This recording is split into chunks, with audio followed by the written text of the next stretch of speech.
हरे Krishna. Shrimad Bhagavatam canto 1 अध्याय 18 और आज श्लोक नंबर है 19। कुतः पुनग्रेण तु नाम तस्य महत्तमेकान्तपरायणस्य योऽनन्तशक्तिर्भगवानन्तो महद्गुणत्वाद्यमनन्तमाहु। कुतः पुनग्रेण तु नाम तस्य महत्तमेकान्तपरायणस्य योऽनन्तशक्तिर्भगवानन्तो महद्गुणत्वाद्यमनन्तमाहु। अनुवाद और तात्पर्य श्रील प्रभुपाद की द्वारा। श्रील प्रभुपाद की जय। अनुवाद। और उनके विषय में क्या कहा जाए जो महान भक्तों के निर्देशन में अनंत के पवित्र नाम का कीर्तन करते हैं, जिनकी असीम शक्ति है। भगवान जो शक्ति में असीम तथा गुणों में दिव्य है, वे अनंत कहलाते हैं। तो भगवान श्री कृष्ण का ही एक अन्य नाम है अनंत। और ऐसे व्यक्ति बहुत महान है। हम ऐसे व्यक्ति का अगर हमें संग मिल जाए बहुत सौभाग्यशाली है, जो अपने प्रामाणिक गुरु के निर्देशन में पवित्र नाम यानी हरे कृष्ण कृष्ण कृष्ण हरे हरे, हरे राम राम राम हरे हरे, इन नामों के कीर्तन में व्यस्त रहते हैं। उनका गुणगान इस श्लोक में हुआ है। द्विज बंधु या अल्पज्ञ। द्विज बंधु का अर्थ है जो द्विज के परिवार में जन्मा तो है, अर्थात ब्राह्मण परिवार में जन्म तो लिया है, पर ब्राह्मणों की योग्यता अर्जित नहीं किया है, उनको कहा जाता है द्विज बंधु। जो उच्च जातियों में उत्पन्न असंस्कृत व्यक्ति है, इस जीवन में निम्न जाति के लोगों के ब्राह्मण बनने के विरुद्ध बहुत सारे जो है वो लोग दलीलें देते हैं और इस बात का बहुत प्रोटेस्ट करते हैं, प्रतिवाद करते हैं कि निम्न कुल में जन्म लोगों को ये अधिकार नहीं, वो अधिकार नहीं, लेकिन खुद जो है ब्राह्मण कुल में जन्म लेकर क्या नहीं करते, शास्त्रों के अनुसार जीवन व्यतीत नहीं करते हैं। क्योंकि शास्त्रों के अनुसार जो है वो यही माना जाता है कि जन्म के हिसाब से नहीं, कर्मों के हिसाब से कोई पूजनीय बनते हैं। तो इसलिए उसे इस कमी की पूर्ति निम्न जाति में जन्म लेकर करनी होती। इस जन्म में जो निम्न जातियों को वो कष्ट देते हैं या खुद जो है नियमों का पालन नहीं करते, शास्त्रों का पालन नहीं करते, और जो निम्न कुल में उत्पन्न व्यक्ति है उनको ताने मारते हैं, तो इसका जो पूर्ति उनको करना होता है वो निम्न जाति में जन्म लेकर करनी होती है। जैसे एग्जाम्पल है, कई बार ऐसा होता है कि कोई बहुत छोटा बच्चा जलकर मर गया तो हम भगवान को कोसते हैं, लेकिन ऐसा ही होता है कि कई बार जैसे जो छोटा बच्चा अभी छोटा बच्चा है तो हो सकता है कि वो पूर्व जन्म में उन्होंने, हो सकता है नहीं होता ही है कि पूर्व जन्म में वो ऐसा कोई कर्म किया होगा, किसी को उन्होंने जिंदा जला दिया होगा या ऐसा कुछ कर्म होगा, और जिसके कारण उस कर्म के विपरीत उनको कर्म को भुगतना पड़ता है। तो हम जैसे कि यहाँ पे देखते हैं कि जैसा कष्ट हम दूसरों को देंगे, जैसे यहाँ पे श्रील प्रभुपाद ने कहा है कि जो ब्राह्मण कुल में उत्पन्न होकर निम्न जाति के लोगों को सताते हैं, तो उनको फिर निम्न जाति में जन्म लेकर वही कष्ट को भुगतना होता है। तो इसलिए हमें किसी को भी सताना नहीं चाहिए और ऐसा कोई भी पाप नहीं करना चाहिए। तो इन मिथ्या तर्क करने वालों को उत्तर देने के लिए श्रीमद् भागवत का कथन है कि जो मनुष्य शुद्ध भक्त के निर्देशन में, ये जो श्लोक अभी हम पढ़ रहे हैं, कि जो भगवान के शुद्ध भक्तों के निर्देशन में भगवान के पवित्र नाम का तपस्या करते हैं, जप करते हैं, तपस्या मतलब नाम जप करते हैं, तो वो जो है बहुत ही उच्च कैटेगरी के माने जाते हैं मनुष्य में। तो इस प्रकार वो जो है, अगर निम्न जाति में जन्म लेना, बिल्कुल ये है कि आप कोई भी कौन से घर में उत्पन्न हुआ है, आपका कितना सुंदर है, कितना धन है, कितना एजुकेशन है, वो पूर्व जन्मों के कर्मों से होता है। लेकिन जो हो गया सो हो गया, उस पर हमारा कंट्रोल नहीं है। लेकिन अगर हम इस जीवन में भगवान कृष्ण की भक्ति करते हैं तो सारा जो उसका जो भी दोष होता है वो सब वो हो जाता है, साफ हो जाता है, वो सब जो है निरस्त हो जाता है। तो इसलिए कभी भी हमें जन्म के नाम पर या उस पर ना अहंकार करना चाहिए और ना ही किसी को सताना चाहिए। तो इस प्रकार से जो है हमें अगर कोई कार्य करना है तो हमें शुद्ध भक्ति करना है। भगवान का शुद्ध भक्त भगवान के पवित्र नाम का जप करते हुए कोई अपराध नहीं करता है। तो अगर हम ऐसे भक्तों के संगति में जप करेंगे तो हम भी उन अपराधों से बच जाएंगे। शुद्ध भक्त के निर्देशन में किया गया जप जो है अपराध रहित होता है, और भगवान का अपराध रहित जो जप होता है वो दिव्य होता है। कोई भी व्यक्ति जब नए नए भक्ति में जुड़ते हैं और नाम जप में वो 10 प्रकार का जो अपराध होता है वो करते हैं, लेकिन जब धीरे धीरे वो भक्तों की संगति में उन अपराधों से मुक्त होने लगते हैं तो उनको दिव्य आनंद आने लगता है, तब वो कभी भी वो जप जो है वो छोड़ते नहीं हैं। तो ये दिव्य आनंद अगर हमें प्राप्त करना है तो हमें निरंतर एक ही प्रयास करना होगा कि हम किस प्रकार अपराध रहित होकर जप करें। और कई बार ऐसा होता है कि हमें पता नहीं चलता कि हमारी प्रगति हो रही है। जैसे आप फ्लाइट में जाते हैं और फ्लाइट में जाने के बाद एक जगह पे फ्लाइट स्टेबल हो जाता है ना। जब वो ऊपर चढ़ता है तो आपको पता चलता है, जब नीचे उतरता है पता चलता है, लेकिन एक जगह स्टेबल हो जाता है वो आपको ऐसा लगता है कि शायद अभी फ्लाइट नहीं चल रही है, लेकिन फ्लाइट चल रही होती है ना। ठीक उसी प्रकार से हम जब भक्ति में अपराध रहित होकर नाम निरंतर जप करते रहते तो हमारा प्रगति होता रहता है। लेकिन ऐसा लग सकता है कि अच्छा हमारा प्रगति शायद नहीं हो रहा है, तो हम ऐसा कभी भी नहीं सोचना है, क्योंकि अगर हम शुद्ध भक्त के निर्देशन में, प्रामाणिक गुरु के निर्देशन में भक्ति कर रहे हैं तो हम निश्चित रूप से उन्नति करते हैं।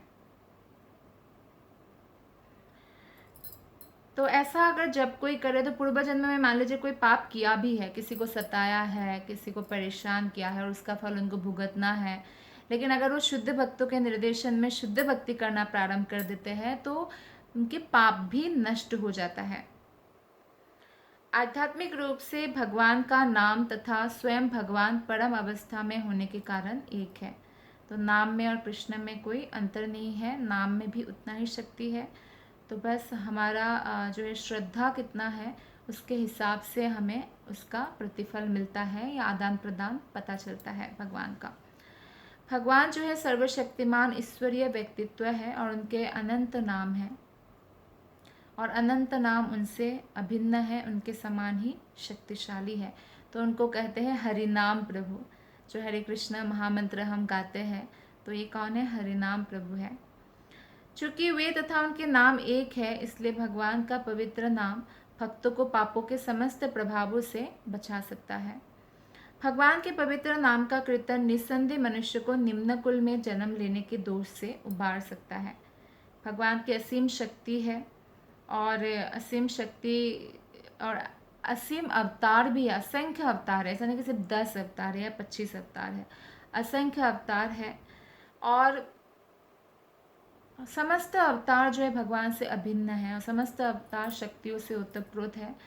इसलिए कोई निम्न कुल में भी जन्म ले तो उनका कोई दोष नहीं है, इसका ये प्रमाण है। ये श्लोक जो कोई कृष्ण के शरणागत है उनको ही भगवान सबसे श्रेष्ठ मानते हैं और भगवत गीता में भी भगवान ने ये बात को बताया है। श्लोक नंबर 20। एतावतालं ननु सूचितेन गुणैरसाम्यानतिशायनस्य हित्वेतरान् प्रार्थयतो विभूतिः यस्यां घृणेणुं जुषते न भिप्सुः। अब यह निश्चित हो गया है कि भगवान अनंत है और उनके तुल्य कोई भी नहीं है। फलस्वरूप उनके विषय में कोई भी पर्याप्त रूप से नहीं कह सकता है। बड़े बड़े देवता भी स्तुतियों के द्वारा जिस लक्ष्मी देवी की कृपा प्राप्त नहीं कर पाते हैं, सब लोग लक्ष्मी की कामना करते हैं, लेकिन कितनी भी बड़ी स्तुतियों से भी लक्ष्मी को प्रसन्न करना इतना आसान नहीं है। वो देवी, वो लक्ष्मी देवी, सौभाग्य की देवी भगवान की सेवा करती है, तो आप सोचिए कि भगवान की श्रेष्ठता। जबकि भगवान ऐसी सेवा के इच्छुक नहीं है, कि भगवान नहीं चाहते कि कोई ऐसे सेवा करे, या लक्ष्मी देवी को अपने हृदय में स्थान देते, पर लक्ष्मी देवी क्या करती है, उनके चरणों में ही रहती है। तो श्रुतियों के अनुसार भगवान या परमेश्वर परम ब्रह्म को कुछ भी नहीं करना होता है, इसलिए गोलक धाम में भगवान बस बांसुरी बजाते हैं, गैया चढ़ाते हैं, गोप बालकों के साथ खेलते हैं, गोपियों के साथ विहार करते हैं, रास करते हैं और माताओं का प्रेम पाते हैं, पिता का प्रेम पाते हैं। लेकिन क्यों ऐसा? क्योंकि भगवान को कुछ भी नहीं करना होता, उनसे श्रेष्ठ कोई भी नहीं है। अगर आप देखेंगे कि भगवान विष्णु का भी आप सोते हुए ही एक जो है आप रूप देखते हैं हमेशा, क्योंकि भगवान अपनी इच्छा मात्र ही सब कार्य कर रहे हैं। उनको ऐसे हमारी तरह उठ के कुछ ऐसे मेहनत नहीं करना होता है। फिर भी भगवान जब इस धरातल पर आते हैं तो हमारे सामने आदर्श प्रस्तुत करने के लिए भगवान क्या करते हैं, वो भी कार्य करते हैं, अपने दायित्व, अपने कर्तव्य का पालन करते हुए इस प्रकार हमारे सामने एक आदर्श प्रस्तुत करते हैं। जबकि भगवान की शक्तियाँ अनंत है और उनका हर कार्य उनकी इच्छा मात्र से ही हो जाता है। भगवान अपने आप में परिपूर्ण है, उन्हें अन्य किसी से कुछ भी लेना देना नहीं होता कि किसी से कुछ चाहिए या किसी पर डिपेंडेंट है, ऐसा नहीं है। तो लक्ष्मी जी जो है भगवान के सेवा में हमेशा रहती है, और अगर कोई लक्ष्मी को प्रसन्न करना चाहते हैं तो उनको भगवान विष्णु की, कृष्ण की सेवा करनी पड़ेगी, तभी वो प्रसन्न होती है बहुत जल्दी। तो परमेश्वर अपने गर्भोदकशाही विष्णु रूप में ब्रह्मा को अपने नाभि से निकले कमल से भौतिक संसार के प्रथम जीव के रूप में भगवान स्वयं जन्म देते हैं। ऐसा नहीं कि लक्ष्मी देवी के गर्भ से जन्म देते हैं, बल्कि भगवान स्वयं ही जन्म देते हैं। और ब्रह्मा जी को भी भगवान ने वो शक्ति दिया है कि उनको किसी स्त्री की आवश्यकता नहीं है सृष्टि को विस्तार करने के लिए। वो अपने मन से ही, जैसे नारद मुनि ब्रह्मा जी के जो है मानस पुत्र है, ऐसे मानस पुत्र होते हैं, मन से इच्छा मात्र ही। उनकी पूर्ण स्वतंत्रता तथा परिपूर्णता है ये कृष्ण का, ये उदाहरण है कि उन्हें कुछ नहीं करना होता। वे दिव्य रूप से अचिंत्य शक्तियों से परिपूर्ण है और इसलिए उनको योगेश्वर कहा जाता है, अर्थात समस्त योग शक्तियों का स्वामी है भगवान। श्लोक नंबर 21। अथापि यत्पादनखावसृष्टं जगद्विरिञ्चोपरिहितार्हणम्भः शेषं पुनत्यन्यतमो मुकुन्दात् को नामलोके भगवत्पदार्थः। भगवान श्री कृष्ण के अतिरिक्त भला ऐसा कौन है जो परमेश्वर कहलाने के योग्य हो। ब्रह्मा जी ने उनके पांव के नाखूनों से निकलने वाले जल को भगवान शिव जी को मस्तक पर ग्रहण करने के निमित्त एकत्र किया। यही जल गंगा नदी शिव जी समेत सारे ब्रह्मांड को शुद्ध बना रहा है। तो भगवान के नाखूनों से गंगा जी की उत्पत्ति होती है, और इसलिए गंगा जी जो है एक प्रकार से भगवान श्री कृष्ण के चरण कमलों के अमृत है, चरणामृत है, और शिव जी उन चरणामृत को अपने मस्तक पर धारण करते हैं, क्योंकि अन्यथा गंगा जी का भार सहन नहीं कर सकते पृथ्वी। बहुत भार से वो उतर रही थी स्वर्गलोक से, और फिर जो है वो पूरे ब्रह्मांड को शुद्ध कर रही है गंगा देवी, जो कृष्ण के चरणामृत है। तो भगवान का जो है अनेक असंख्य अवतार है, और भगवान जो है कुछ जीवों को विशेष शक्ति प्रदान करते हैं, तो उनको शक्तावेश अवतार भी कहा जाता है। किसी जीवों को जब भगवान ऐसे शक्ति देते हैं, जैसे ब्रह्मा जी को दिया, या बुद्ध अवतार जो है। तो जो ब्रह्मा जी जो है सामान्यतया एक जीवात्मा है, और शिव जी जो है जीवात्मा और परमात्मा के बीच में माध्यम स्वरूप है। जैसे नदी के इस पार से उस पार जाना है तो आपका एक पुल चाहिए आपको बीच में, तो पुल का काम भगवान शिव जी करते हैं। तो दोनों ही ब्रह्मा जी और शिव जी बहुत महान देवता है, लेकिन भगवान विष्णु के समान या उनसे बढ़कर नहीं है। उन दोनों के आराध्य है भगवान विष्णु। लक्ष्मी देवी तथा ब्रह्मा एवं शिव जैसे शक्तिमान देवता विष्णु या भगवान कृष्ण की आराधना में हमेशा लगे रहते हैं। इसलिए मुकुंद कृष्ण का नाम है। उनके अतिरिक्त कौन अधिक शक्तिशाली हो सकता है जो यथार्थ रूप में पूर्ण पुरुषोत्तम भगवान कहला सके। लक्ष्मी जी, ब्रह्मा जी, शिव जी स्वतंत्र रूप से शक्तिमान नहीं है, वे भगवान कृष्ण के अधीन होकर शक्तिमान हैं। वे सभी भगवान की दिव्यता को जानते हैं और भगवान के प्रेममयी सेवा में हमेशा लगे रहते हैं और समस्त जीवों के लिए आदर्श स्वरूप है। हमें भी ऐसा ही करना चाहिए। भगवान के पूजक भक्तों के 4 संप्रदाय हैं, जिनमें से ब्रह्म संप्रदाय, रुद्र संप्रदाय, श्री संप्रदाय प्रमुख है, जो ब्रह्मा, शिव और लक्ष्मी से आते हैं। और इन तीनों के अतिरिक्त एक चौथा संप्रदाय है कुमार संप्रदाय, जो सनत कुमार से आता है। ये चारों मूल आज भी भगवान के दिव्य सेवा में लगे हुए हैं। और ये 4 प्रकार के जो संप्रदाय है, वैष्णव संप्रदाय, इसके बाहर दीक्षा लेने से हम भगवत धाम नहीं जा सकते हैं। ये चारों संप्रदाय प्रामाणिक है क्योंकि भगवान से शुरू हुआ है। जो श्री संप्रदाय है, श्री मतलब लक्ष्मी जी से शुरू हुआ है। श्री संप्रदाय के आचार्य है रामानुजाचार्य। और ब्रह्मा संप्रदाय या ब्रह्म मध्वा गौड़ीय संप्रदाय जो है वो ब्रह्मा जी से शुरू हुआ है, इनका आचार्य है मध्वाचार्य। रुद्र संप्रदाय जो भगवान शिव जी से शुरू हुआ है, उस संप्रदाय का आचार्य है विष्णु स्वामी। और कुमार संप्रदाय जो सनत कुमार से शुरू हुआ है, इसका आचार्य है निम्बाकाचार्य। तो ये चारों संप्रदाय से हमें दीक्षा लेना चाहिए। जिस प्रकार से आपका अगर चिट्ठी है, अगर किसी भी लाल बॉक्स में आप डालेंगे चिट्ठी नहीं पहुंचेगी, आप जिसको भी चिट्ठी भेजना चाहते हैं, पोस्ट ऑफिस से अधिकृत जो पोस्ट बॉक्स है लाल कलर का, उसी में डालने से पहुंचेगी। ठीक उसी प्रकार से किसी को भी गुरु धारण करने से हम भगवत धाम नहीं जा सकते हैं, हमें इन चारों संप्रदाय में गुरु धारण करना पड़ेगा। श्लोक नंबर 22। यत्रानुरक्तः सहसैव धीरा व्यपोह्य देहादिषु सङ्गमूढं व्रजन्ति तत्पारमहंस्यमन्त्यं यस्मिन्नहिंसोपशमः स्वधर्मः। परम भगवान श्री कृष्ण के प्रति अनुरक्त आत्मसंयमी पुरुष स्थूल शरीर तथा सूक्ष्म मन सहित एकाएक भौतिक आसक्ति से ओतप्रोत संसार को त्याग सकते हैं और जीवन के संन्यास आश्रम की सर्वोच्च सिद्धि प्राप्त करने के लिए बाहर चले जाते हैं, जिसके फलस्वरूप अहिंसा तथा वैराग्य उत्पन्न होते हैं। तो यहाँ पे आत्म संयमी जो व्यक्ति है उनके बारे में बताया गया है कि वो बहुत संयमी होते हैं और उनको जो है कोई भौतिक आसक्ति नहीं होते हैं, वो भगवान के प्रति आसक्त होते हैं, इसलिए वो वैराग्य को प्राप्त करते हैं और अहिंसा को प्राप्त करते हैं, किसी के प्रति हिंसा नहीं करते। वो धीरे धीरे जो है, ये ग्रेजुअल प्रोसेस है, यानी कि आज एकदम झटका लग गया और एकदम से हमारा कुछ हो जाएगा। हमें रोज ही प्रयास करना है, भले ही आप फेल हो जाइए, फेल होने से मत डरिए।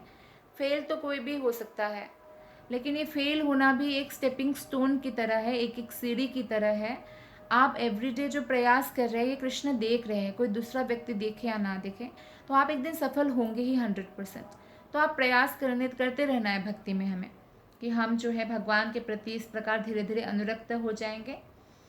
और आत्मा संयमी का अर्थ होता है कि इच्छा है मन में इंद्रिय भोग करने का, लेकिन वो क्या करते हैं, कंट्रोल करते हैं। तो कंट्रोल करते करते वो शक्तिशाली बन जाते हैं, क्योंकि भगवान उनको कृपा प्रदान करते हैं और इस वजह से जो है वो कभी भी जो है फिर इंद्रिय तृप्ति में लिप्त नहीं होता। और कई लोग जो है शुष्क दार्शनिक बनते, चिंतन करते रहते हैं, शास्त्रों के हिसाब से भक्ति नहीं करते, बस चिंतन करते रहते, तो मन का इंद्रिय भोग करते हैं वो।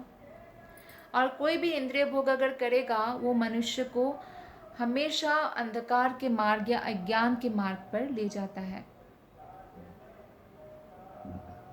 जो लोग आत्म संयमी है, वो भौतिक अस्तित्व के बद्ध जीवन से मुक्ति के मार्ग की ओर अग्रसर होते हैं। इसलिए वेदों में यह आदेश दिया जाता है, भले ही हमारा मन करे तो भी हमें गलत कार्य नहीं करना चाहिए। हमें इंद्रिय तृप्ति को कंट्रोल करना चाहिए और आत्म संयमी बनना चाहिए। जैसे एक बच्चा है, उसका अगर वो पढ़ाई नहीं करेगा तो निश्चित रूप से फेल हो जाएगा। स्कूल नहीं जाएगा तो क्या पढ़ाई लिखाई, उसका कुछ भी काम नहीं आएगा, क्योंकि वो फेल हो जाएगा। तो रेगुलरिटी उसको मेंटेन करना होगा, स्कूल जाना, सेल्फ स्टडी करना। तो ये भी एक तपस्या है। मन नहीं करता, आप मैक्सिमम बच्चों से पूछिए, उनको खेलना अच्छा लगता है, उनको पढ़ना अच्छा नहीं लगता है, लेकिन फिर भी वो पढ़ाई करते हैं। उनके पेरेंट्स जो है उनको गाइडेंस देते हैं और उसको फॉलो करते हैं, तो बाद में जाके जो है उसका फल भी लाभ करते हैं, एक अच्छा पोजीशन में जाते हैं, या वो ज्ञान उसका काम आता है, भले वो बिजनेस कर रहे हो या कुछ भी कर रहे हो। तो इसी प्रकार से हम भक्ति में जब किसी वरिष्ठ वैष्णव या शुद्ध भक्त जो प्रामाणिक गुरु हैं उनके अधीन होकर जब हम भगवान की भक्ति प्रैक्टिस करते रहते हैं, तो निश्चित रूप से हम प्रगति करेंगे ही, इसमें कोई संशय नहीं होना चाहिए।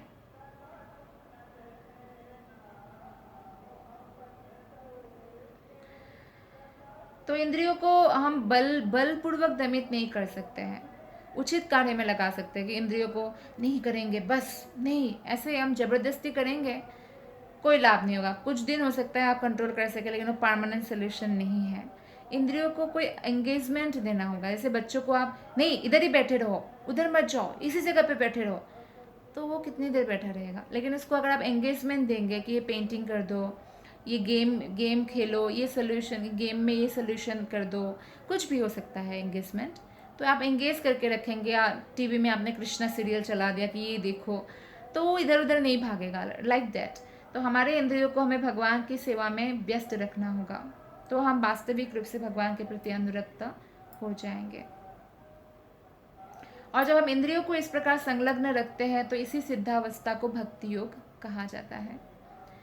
इसलिए जो लोग भक्ति योग के साधनों में अनुरक्त हैं, वे वास्तव में आत्मा संयमी हैं और वे भगवान की सेवा करने के लिए अपना घरेलू या शारीरिक मोह भी छोड़ सकते हैं।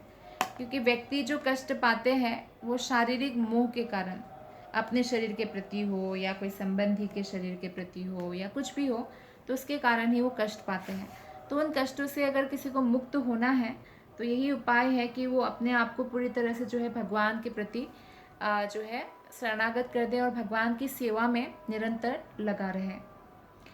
तो ये अवस्था जो है परमहंस अवस्था कहलाती है। जैसे हंस होता है, अगर दूध और पानी आप मिक्स भी कर देंगे तो हंस क्या करता है, उसमें से दूध पी लेता है ना।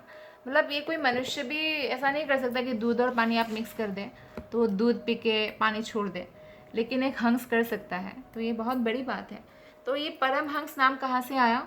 कि भौतिक संसार है, लेकिन इसमें वो क्या करते हैं, आध्यात्मिक जीवन फिर भी जीते हैं। हर वस्तु को भगवान से जोड़कर जीते हैं, हर वस्तु भगवान के प्रति समर्पित होकर जीते हैं। तो इस प्रकार वो दूध ग्रहण करता है, पानी नहीं।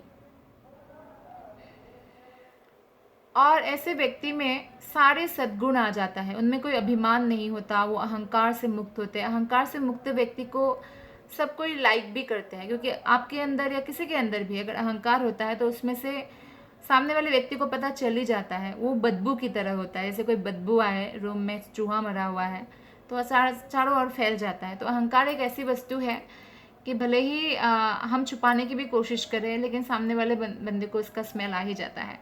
तो अहंकार से हमें मुक्त होना चाहिए, क्योंकि अहंकार पतन का मूल कारण है और ये अहंकार के कारण ही व्यक्ति दूसरों को नीचा दिखाते हैं।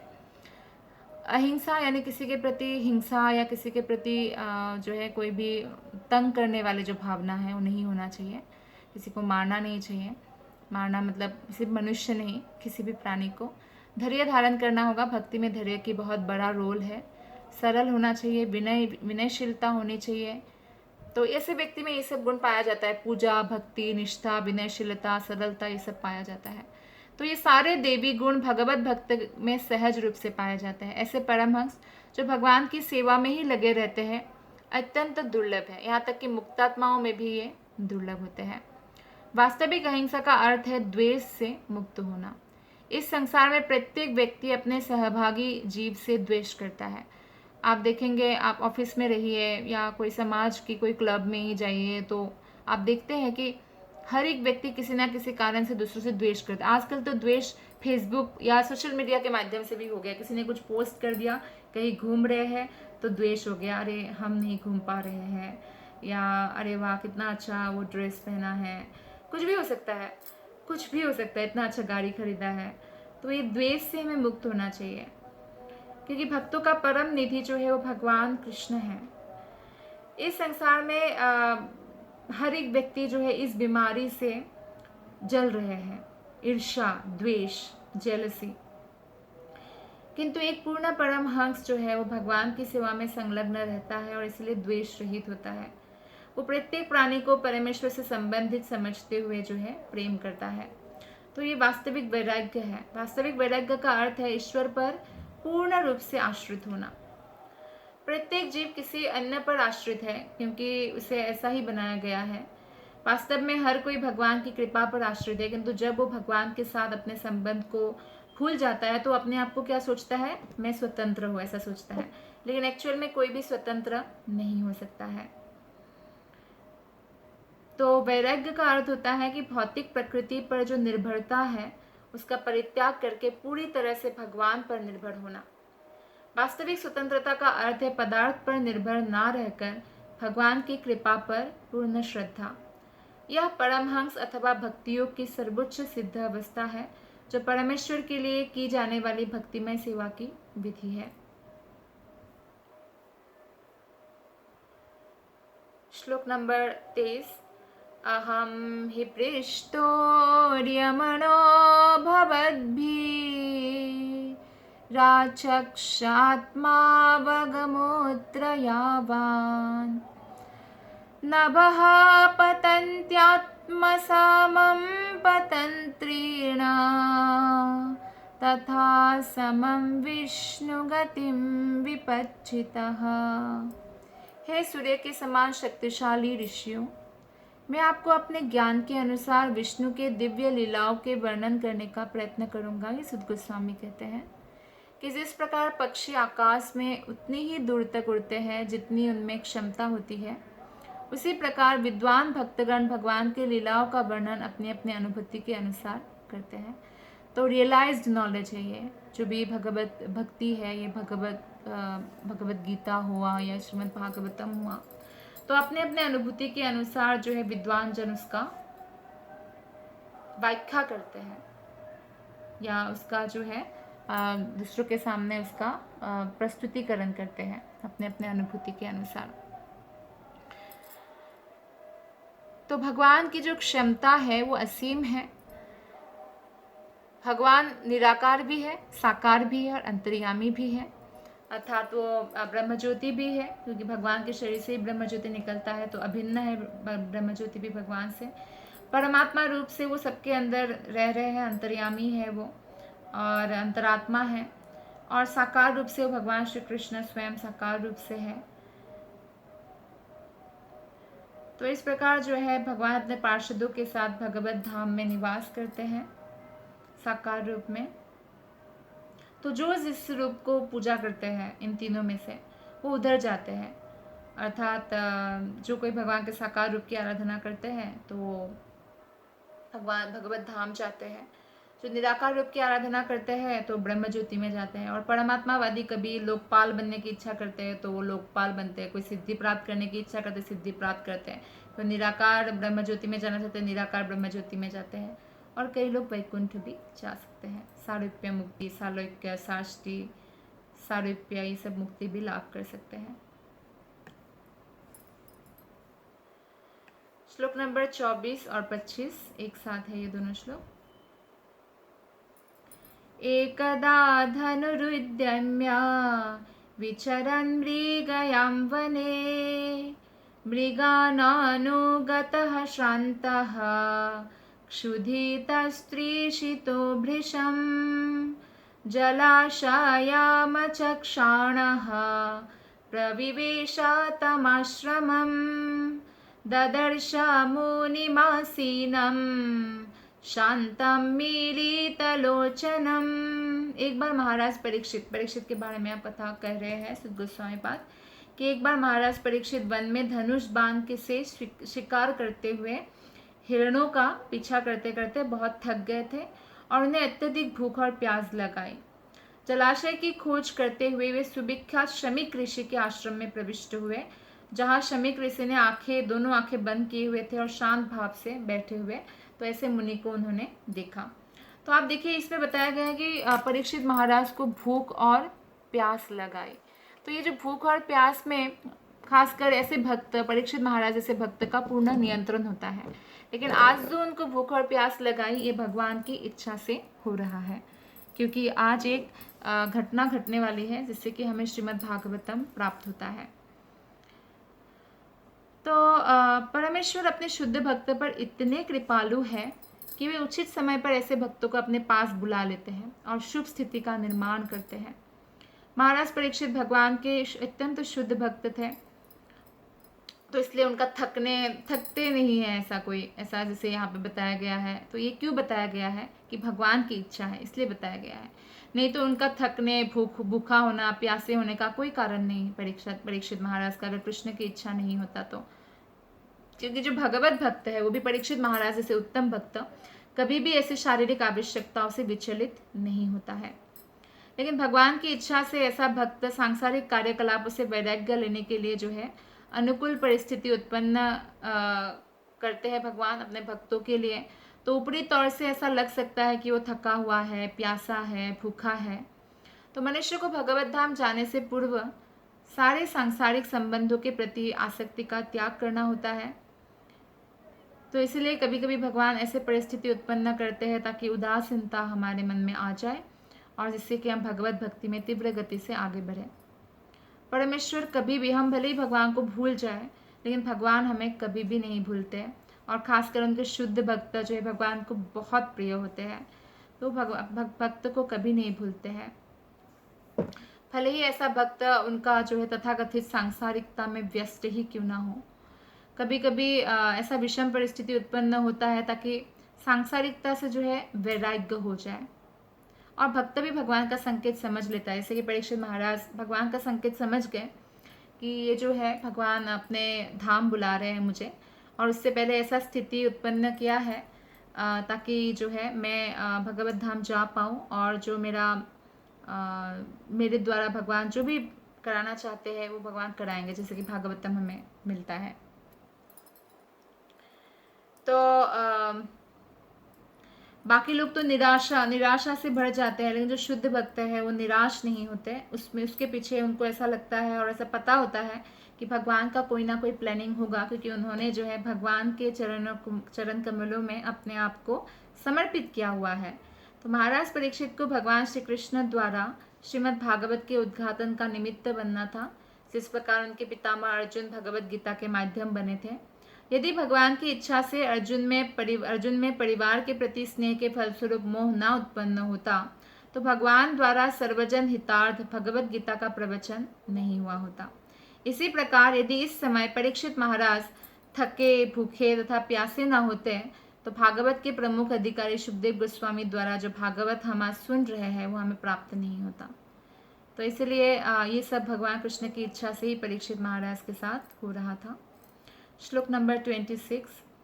प्रतिरुद्धेन्द्रिय प्राणमनुबुद्धिमुपारतं स्थानत्रयात् परं प्राप्तं ब्रह्मभूतामविक्रियम्। मुनि की इंद्रिया, यानी शमीक मुनि के बारे में जिसके आश्रम में आप परीक्षित महाराज पहुंच चुके हैं, उनकी जो इंद्रिया है, श्वास है, मन, बुद्धि, सब ने भौतिक कार्यकलाप बंद कर दिए थे। इसलिए मुनि को पता ही नहीं चला कि कोई महान राजा उनके आश्रम में प्रवेश किया है, और वे तीनों जागृत, सुप्त और सुसुप्ति स्थितियों से अलग हो गए और परम पूर्ण के समान गुणात्मक दृष्टि से दिव्य पद प्राप्त करके समाधि में स्थित थे।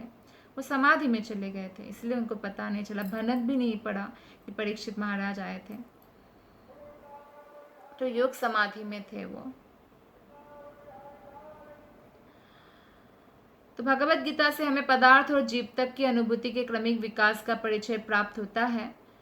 तो वो जो मुनि थे वो भौतिक अवस्था में या भौतिक स्थिति में थे ही नहीं, तो उस अवस्था को पार करा था उन्होंने, और फिर इंद्रियों की अवस्था को सूक्ष्मतर मन द्वारा और मन को प्राण की गतिविधियों द्वारा और फिर क्रमशः बुद्धि द्वारा पार कर दिया जाता है। तो बुद्धि से आगे जो है जीवंत आत्मा को योग पद्धति की यांत्रिक क्रियाओं के द्वारा इंद्रियों को वश में करके ध्यान का अभ्यास करना होता है और फिर वो धीरे धीरे जो है समाधि तक पहुंच जाते हैं। और समाधि में भी उनको भगवान विष्णु का स्वरूप जो उनके हृदय में निवास कर रहे हैं उसमें ध्यान करना होता है। तो राजा ने मुनि को इसी अवस्था में देखा। मुनि आंखें बंद करके बैठे हुए थे। श्लोक नंबर 27। विप्रकीर्णा जटाच्छन्नं रौरवेणाजिनेन च विशुष्यत्तालुरुदकं तथा भूतमयाचत। ध्यानमग्न जो मुनि शमीक ऋषि है मृग चर्म पहने हुए थे। मृग चर्म मतलब हिरण का जो छाल है, चर्म है, और उनकी लंबी जटाएं जो है उनके शरीर पूरे शरीर पर बिखरी हुई थी। जटाएं होते हैं मुनियों के। और प्यास के मारे जो है मुंह सूख गया था राजा का। तो राजा ने उस मुनि से जल मांगा क्योंकि उनको मुनि का ही दर्शन हुआ आश्रम में घुसते ही। तो ऐसा महान भक्त है, वो राजा है, तो उनको पता चलता ही है ऐसे भक्तों को कि वो समाधि में है। फिर भी समाधि में लीन मुनि से राजा ने जल मांगा तो ये भी कृष्ण की इच्छा ही थी, अन्यथा ऐसी विलक्षण घटना की कोई संभावना नहीं थी। इस तरह महाराज परीक्षित विषम परिस्थिति में रखे गए कृष्ण के द्वारा ताकि आगे चलकर श्रीमद् भागवतम का प्राकट्य हो सके। श्लोक नंबर 28। अलब्धत्रेण भूम्यादिरसं प्राप्तार्घ्यसुन्दरितः अवज्ञातामिवात्मानं मन्यमानाच्युकोपः। आसन, बैठने का स्थान, जल तथा मधुर वचनों के द्वारा किसी प्रकार से स्वागत ना किए जाने पर राजा ने अपने आप को उपेक्षित समझा और इस तरह सोचते हुए क्रुद्ध हो गए। कभी भी जो ऐसे शुद्ध भक्त है तो कोई उनको अपमान मतलब उनको सम्मान ना दे तो भी वो इतने क्रुद्ध नहीं होते। लेकिन यहाँ पे हम देखते हैं परीक्षित महाराज को जो है शमीक ऋषि ने ना बैठने का आसन दिया, ना पानी दिया, ना कोई वचन मधुर बोला, ना स्वागत किया। तो राजा को ऐसा फील हुआ कि मैं नेग्लेक्टेड हूँ, उपेक्षित हूँ, तो क्रुद्ध हो गए। क्योंकि वैदिक नियमों का ये संहिता है कि वैदिक नियमों की संहिता में स्वागत करने के बारे में बताते हैं कि घर में अगर शत्रु भी आए तो उसको सम्मान से स्वागत करना चाहिए। ऐसा उनको सोचने का अवसर ही नहीं देना चाहिए कि वो ऐसा सोचे कि मैं शत्रु के घर आया हूँ। जब भगवान कृष्ण अर्जुन तथा भीमसेन के साथ जरासंध के पास पहुंचे थे मगध के राजा, तो राजा ने बहुत सम्मान किया था भीम, अर्जुन और कृष्ण का। और बाद में जब पता चला उनको कि ये भीम, अर्जुन और कृष्ण है, तब भी उन्होंने उनकी इच्छा पूर्ति की कि भीम से लड़ना चाहा वो, और बहुत सुंदर शानदार सत्कार किया।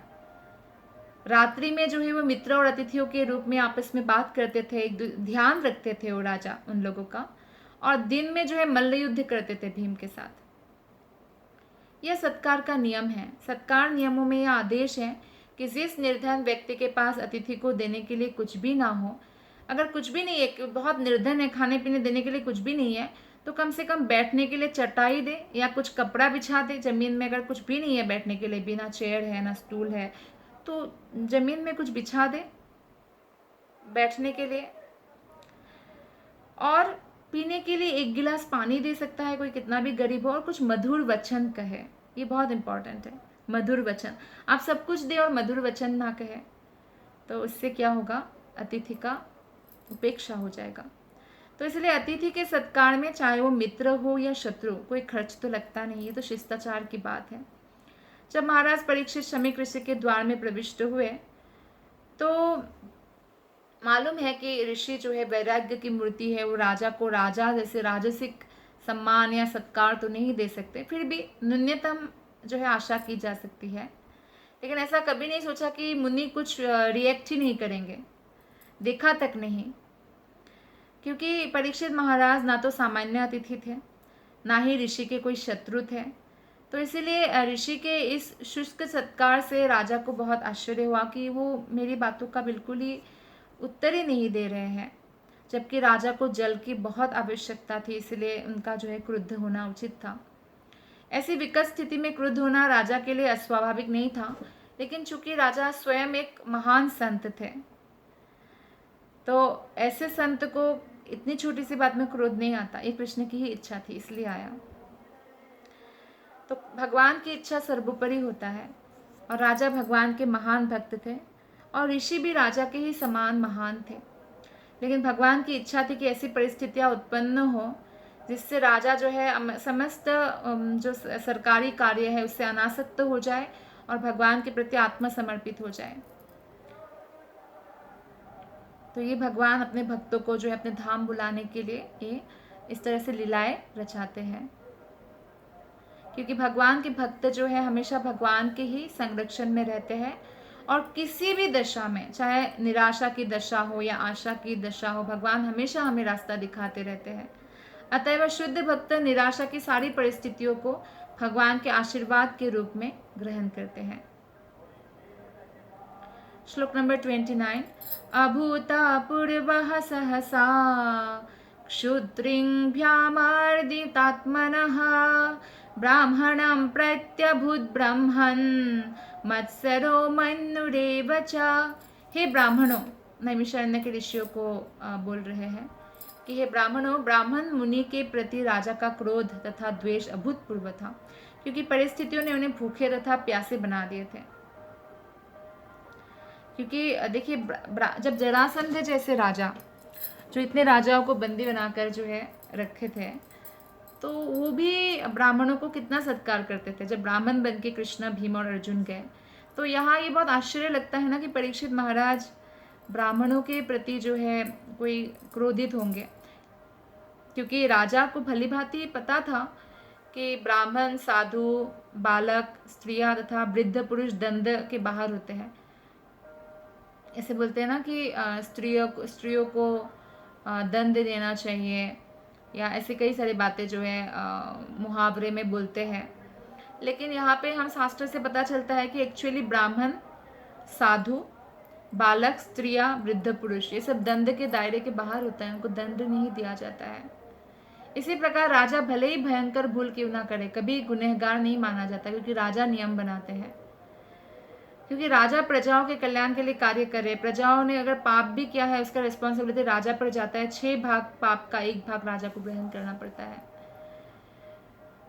तो राजा प्रजा की सेवा में लगे हुए हैं, तो इसलिए कोई भूल भी करे राजा तो भी उनको गुनहगार या नहीं माना जाता है। लेकिन यहाँ पर महाराज परीक्षित भगवान की इच्छा से भूख प्यास के कारण मुनि पर क्रुद्ध हो गए। राजा का अपनी प्रजा को अपना सत्कार ना होने और अपनी उपेक्षा करने के लिए दंड देना ठीक था, लेकिन चूंकि दोषी एक मुनि या ब्राह्मण थे, इसलिए ये अभूतपूर्व घटना घटी थी। तो महाराज परीक्षित के इस आचरण की एकमात्र सफाई यही है कि भगवान के द्वारा ही ये जो घटना है वो पूर्व नियोजित था। श्लोक नंबर 30।